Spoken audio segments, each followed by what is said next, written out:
வணக்கம் மக்களே, நான் உங்கள் அம்மா பேசுகிறேன். இன்றைக்கி என்ன குழம்புன்னா, இன்றைக்கி மத்தி மீன் கேரளா குழம்பு வைக்க போகிறேன். இன்றைக்கி கேரளா குழம்பு எப்படின்னு பார்க்குறீங்களா? இப்படி எண்ணெயை ஊற்றிக்கணும்.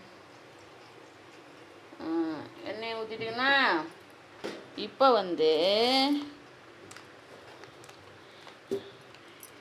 ஜீரகம், அடுத்தது கடுவந்தருப்பு, அடுத்தது வெந்தயம்.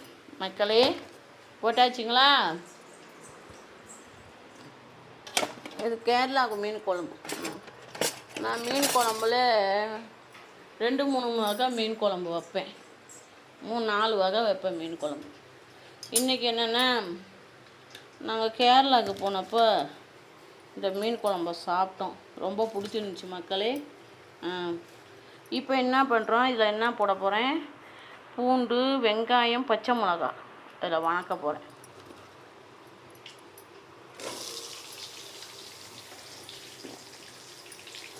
சின்ன வெங்காயம் தான் போடுறேன். சின்ன வெங்காயம் போட்டால் தான் டேஸ்ட்டாக இருக்கும். நல்லா பச்சை மிளகா 2, சின்ன வெங்காயம் 2-3-4 பூண்டு. மக்களே, இதை என்ன பண்ணணும், நல்லா செவக்க வணக்கணும்.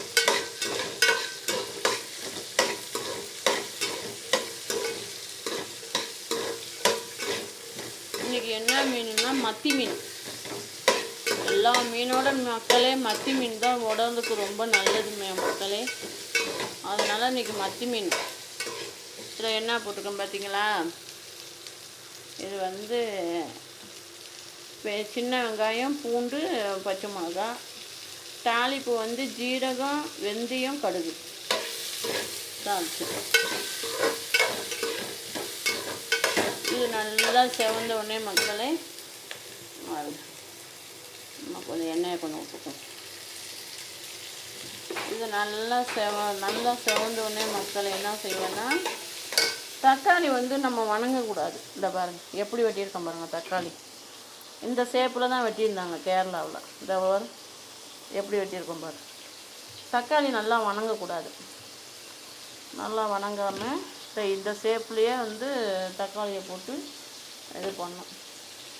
அடுத்தது என்ன மக்களேன்னா, இது நல்லா வணங்கட்டும். இது வணங்குதுங்களா? அடுத்தது என்னென்னா, ஒரு 4 பூண்டு, ஒரு 2